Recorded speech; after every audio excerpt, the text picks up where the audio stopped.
4월 총선의 판도를 정확하게 분석을 해드리겠습니다. 민주당이 공수처를 얻으려고 하다가 완전히 재발등을 찍었습니다. 한국당이 일당으로 갈 것 같습니다. 우리 Y타임스가 정당 지지도를 재분석해 보니까 민주당이 한국당보다 지지율이 훨씬 더 낮게 나왔습니다. 대통합신당이 일당이 될 경우에는 문재인 정권은 식물 정권이 될 것입니다. 자세히 분석을 해드리겠습니다. 총선을 불과 2달여 앞둔 민주당이 그야말로 멘붕에 빠졌습니다. 스텝이 꼬여도 한참이나 꼬였는데요. 그 꼬여진 스텝을 풀 방법이 없습니다. 여기에 우한폐렴과 경기 악화 이런 것 때문에 민심까지 바닥을 치면서 제2당으로의 전락이 현실화될 가능성이 아주 높아졌습니다. 그래서 민주당이 전전긍긍하고 있죠. 이런 상황에서 당의 이미지를 높이기 위해서 새로운 인재들을 영입하고 있는데요. 이들을 집중 배치해야 될 비례대표마저 벽에 막혀가지고 지금 민주당 머리가 아주 지끈지끈 아플 겁니다.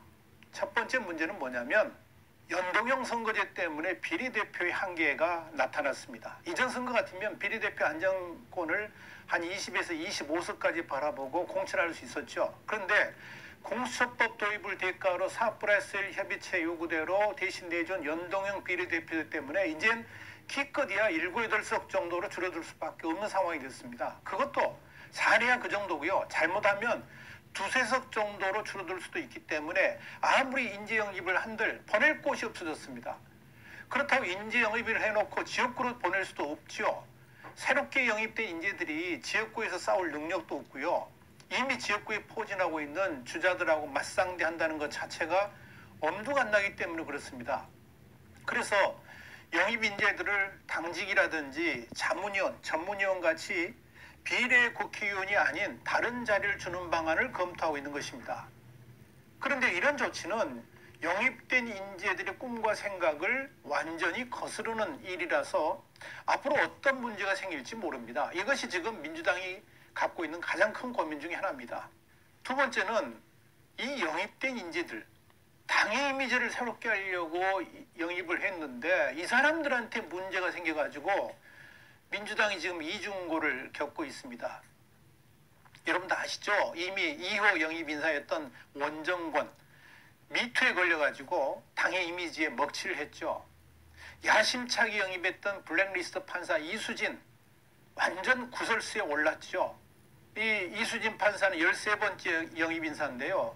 입당 기자회견에서 뭐라 그랬냐면 양승태 전 대법원장 시절에 불이한 압력을 물려쳤다는 이유로 불이익을 받은 블랙리스트 판사가 됐다. 이렇게 이야기를 했는데요. 이 거짓이죠.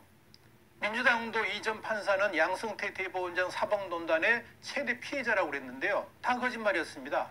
확인해 보니까 이 블랙리스트에 올랐다는 주장이 전혀 사실이 아니었다는 게 드러났죠. 판사 블랙리스트라고 주장하는 법원 내부의 무리야기 법관 문건 속 판사 18명 중에 이수진이라는 이름은 없는 것이 확인됐기 때문에 그렇습니다. 그러니까 민주당이 고독스러울 수밖에 없죠. 이뿐 아닙니다. 인권법 판사 출신인 이탄희 역시 정치 판사 구설수에 빠져 있습니다. 그러니까 민주당의 이벤트성 인생극장식 감성팔이 인재 영입이 벽에 부딪히면서 오히려 선거에 있어 악재로 작용하고 있는 겁니다. 세 번째, 민주당의 또 다른 선거 악재가 뭐냐면 청와대 출신 후보들하고 현재 지역구 안방을 차지하고 있는 후보들하고의 충돌입니다. 이건 아직까지 표면화되지는 않았습니다만 본격적으로 후보 선정 절차에 들어가게 되면 당내 심각한 불협화음을 일으키면서 엄청난 악재가 될 것이 분명히 보입니다. 청와대 출신 인사 숫자가요 70여 명이나 됩니다. 그렇다면 전체 지역구 253개의 25%, 4분의 1을 훌쩍 넘죠. 지역구 4곳 중 한 곳에서 친문을 넘어가지고 친문, 진짜 문재인 논란으로 휩싸일 판입니다. 여기에 총선을 위해서 사표를 던진 공직자도 무려 134명이나 되고요. 청와대 직속기구에서 일했다고 주장하는 후보들은 102명이나 됩니다. 이들이 지역구 쟁탈을 위해서 이전 투구를 벌이게 될 것입니다. 그 결과 어떻게 나타날까요? 보지 않아도 뻔한 거 아닙니까?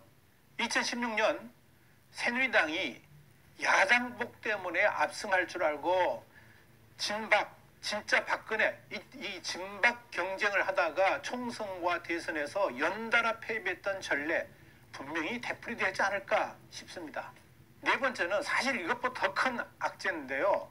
그게 뭐냐면 민심의 악화입니다. 특별히 어려워진 경제 상황이 유권자들의 등을 돌리게 만들고 있습니다. 아무리 세금 주도 복지를 한다 할지라도 한계가 있죠. 특별히 문재인 및 민주당 지지자들의 핵심 연령층인 30대 40대 일자리 문제는 이미 한계를 넘어선 악재가 되었습니다. 이런 경제 위기가 이번 선거를 문재인 정권 심판으로 내모는 요인이 되고 있는 겁니다. 민주당은 이런 거센 분노의 파도를 과연 넘어설 수 있을까요? 다섯 번째, 또 민주당이 맞닥뜨린 거대한 벽이 바로 우한폐렴입니다.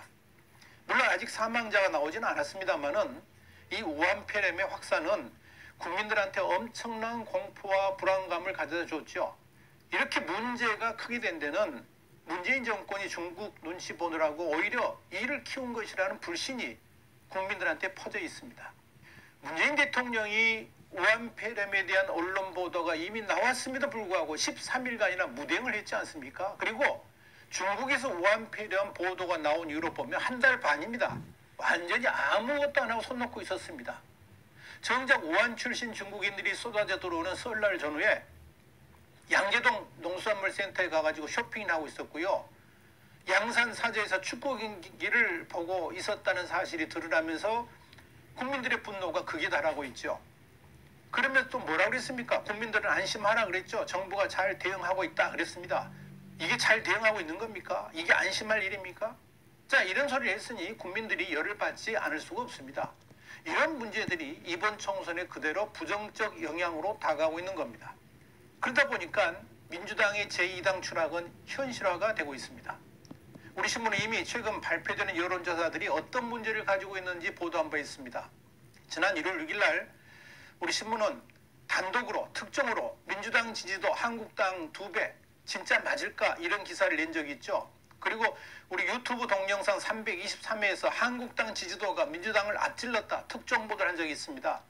우리 신문은 이 보도에서 지난해 12월 27일 발표됐던 KBS의 여론조사를 언급하면서 민주당과 정의당 지지자들은 32%포인트 넘게 과표집이 됐고 반면에 한국당 지지자들은 실제보다 11%포인트 축소 표집해가지고 여론을 왜곡하고 있다고 주장한 바 있습니다. 이 사실이 한국당 이의제기로 선관위에서 받아들여져 가지고 KBS와 한국리서치에 경고 조치를 내렸죠. 당시 여론조사를 가중치를 줘가지고 재분석해 보니까 KBS가 발표했던 민주당 43.9, 한국당 21.2%가 아니라 민주당 22, 한국당 23.7로 오히려 한국당 지지도가 민주당을 앞서고 있다고 분석한 바 있습니다. 이건 기본적으로 현재 대부분 여론조사 기관들이 표집 방식 자체에 문제가 있기 때문에 그런 결과들이 이어지고 있는 겁니다. 그렇다면 만약 가장 최근에 발표된 갤럽의 36대 20의 결과에다가 가중치를 준다면 어떻게 변할까요? 분석을 해보니까 민주당은 16이고요. 한국당은 22%입니다. 한국당 지지율이 민주당보다 무려 6%나 높게 나온 겁니다. 이렇게 갤럽 조사에 가중치를 준 이유는 당시 KBS 여론조사 수치하고 갤럽 조사가 유사했기 때문에 그렇게 비교를 해본 겁니다. 이걸 지난 KBS 12월 조사하고 비교를 해보면 민주당은 6% 가까이 추락을 했고요. 한국당은 그 수준을 유지하고 있었습니다. 이런 추정으로 최근 각 지방신문사라든지 여러 여론조사 기관들이 조사한 그런 이 결과들을 재분석해 보니까 민주당이 제2당 추락은 거의 확실해 보입니다. 우리 신문이 정밀 분석을 해보니까 이 서울과 경기 지역에서는 민주당이 앞섭니다. 그리고 호남 지역도 뭐 당연히 민주당이 앞서죠. 그러나 그 외 지역은 한국당이 완전히 압도적이었습니다. 서울 지역에서 한국당은 16에서 22석, 민주당은 33에서 37석으로 예상됐습니다. 인천 경기에서는 민주당이 앞서죠. 그리고 강원까지 합치니까 한국당은 35에서 42, 민주당은 39에서 46석 수준이었습니다. 대전 충청 지역 한국당이 압승세였고요. 영남 지역은 한국당이 민주당한테 많아야 2석 정도 내줄 것으로 예상됐습니다. 호남은 민주당이 민평당한테 적게는 6석, 많게는 9석 정도 내줄 가능성이 있는 것으로 분석됐습니다. 이걸 모두 합치면 한국당은 최적 133석에서 151석, 민주당은 최적 98석에서 최대 117석 정도 됩니다. 지역구가 그렇습니다. 여기에 비례대표는 당 지지율을 감안하고 또 한국당의 경우에 미래한국당 지지율로 대체한다 그러면 민주당은 4, 5석 그리고 미래한국당은 15석 이상 이렇게 전망이 됩니다. 결국 한국당의 대통합신당 세력은 최저 148석에서 165석 수준이고요. 민주당은 최저 102석에서 122석 정도로 분석됩니다. 무조건 한국당이 주도하는 대통합신당 계열이 압도적 일당으로 갈 가능성이 높다고 예측된 것입니다. 그런데 말입니다. 민주당이 이렇게 제2당 추락을 자초한 가장 큰 이유가 뭐냐면 현재 부실한 여론조사를 100% 신뢰하면서 국정을 이끌어온 탓이 크다 이렇게 봅니다. 이른바 문재인 지지층이 확고하고 민주당 지지층이 한국당이 2배 수준 정도 된다는 여론조사를 신념에 가까울 정도로 확신했기 때문에 이렇게 아나무인 오만방자한 국정을 이끌어온 거죠. 그런데 막상 선거가 다가오면서 실제 여론이 현실로 드러나기 시작하면서 민주당이 당황을 하고 있는 것입니다. 그래서일까요? 요즘 문재인 정권은 우한폐렴의 혼란 속에서 공수처 띄우기에 여념이 없습니다. 문재인 정부는 10일 날 국무총리실 산하의 공수처 설립 준비단을 발족시키면서 공식 활동에 들어갔죠. 문재인 대통령이 이날 정 총리와의 주요 회동에서 7월 공수처가 차질 없이 출범해가지고 바로 업무에 수행될 수 있도록 이 후속 법령의 정비, 조직 구성 등을 총리가 직접 챙겨달라고 주문도 했습니다. 청와대와 정부가 7월 공수처 출범을 목표로 속도전에 돌입한 것입니다. 그런데 선거에서 민주당이 2당으로 추락하게 되면 이 공수처가 제대로 작동될 수 있을까요?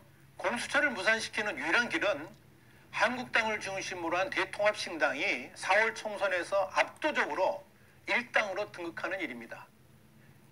그리고 그 결과로 인해 가지고 문재인 정권은 식물 정권으로 전락하게 될 것입니다. 두고 볼 일입니다. 화이트한시 논평이었습니다. 다음